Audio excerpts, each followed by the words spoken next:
તો રાજકોટના નાગર બોર્ડિંગ ખાતે સવર્ણ સમાજના અગ્રણીઓની યુજીસી મુદ્દે મહત્વની બેઠક મળી।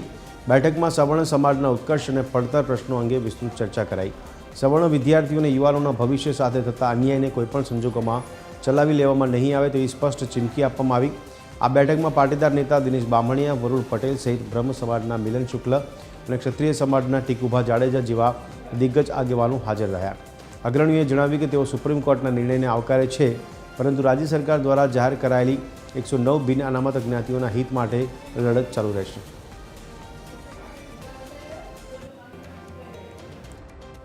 યુજીસીના કાયદાને સરકારે જે રીતે લાગુ કર્યો એનો વિરોધ કરવાનો વિષય હતો અને નામદાર સુપ્રીમ કોર્ટે જે સ્ટે આપ્યો છે તેને આજે બધાએ આવકાર્યો છે। પ્રાથમિક દ્રષ્ટિએ હજુ પણ આ કાયદો જડમૂળમાંથી સરકાર ફેરફાર કરીને જે 2012ના કાયદા મુજબ સવર્ણ સમાજ અને કોઈ પણ સમગ્ર સમાજને અન્યાય ન થાય એ રીતે બનાવે એના માટેનું આજે અહીંયા ઠરાવ કરવામાં આવ્યો।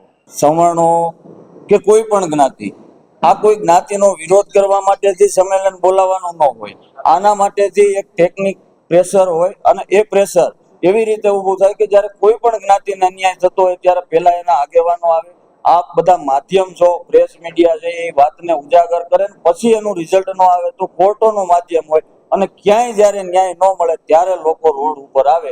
ડાયરેક્ટ ક્યારે સીધા બધાને ભેગા કરી અને કોઈ વર્ગ વિગ્રહ ફેલાય એવું ક્યારેય અમે ઈચ્છતા નથી। સમાજનું એકેડેમિક લેવલથી પતન કરી અને પોલિટિકલ લેવલ સુધી પતન કરવાની જે મોટી શક્તિઓ દ્વારા જે સાજિશ ચલી રહી, તો એ સાજિશની સામે સવર્ણ સમાજ કેવી રીતે લડે, પોતાના વિદ્યાર્થીઓનું એકેડેમિક કેરિયર પણ જાળવે અને પોલિટિક્સમાં પણ કેરિયર જાળવે અને એડમિનિસ્ટ્રેશનમાં પણ સમાજ પોતાનું પ્રતિનિધિત્વ જાળવે, એના માટેનું પ્રથમ પગથિયું છે કે સ્થાનિક સ્વરાજની ચૂંટણીમાં EWS લાગુ કરવા।